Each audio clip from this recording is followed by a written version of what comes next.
कतारमध्ये हेरगिरीच्या आरोपात मृत्यूदंडाची शिक्षा सुनावलेल्या सगळ्या 8 माजी नौदल अधिकाऱ्यांची सुटका। भारतीय मुत्सद्देगिरीला मोठं यश। 8 पैकी 7 जण मायदेशीही परतले।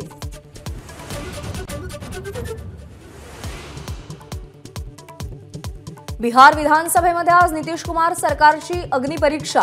128 आमदारांचा पाठिंबा असल्याचा कुमारांचा दावा, तर तेजस्वी यादवांच्या घराबाहेर बंदोबस्तातही वाढ।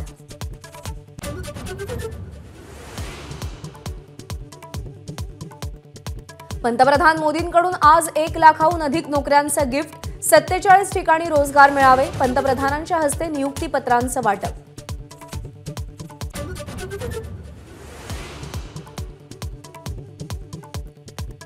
उद्धव ठाकरे यांचा छत्रपती संभाजीनगर दौरा। पदाधिकारी आणि जनतेशी संवाद साधणार, तर रात्री 7:30 वाजता सभा घेणार।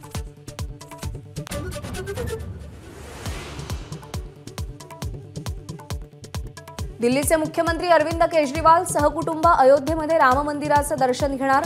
पंजाबचे मुख्यमंत्री भगवंत मानही केजरीवालांसोबत अयोध्येत जाणार।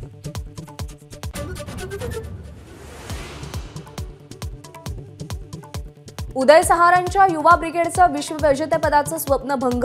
फायनलमध्ये ऑस्ट्रेलियन युवा संघाचा 79 धावांनी विजय।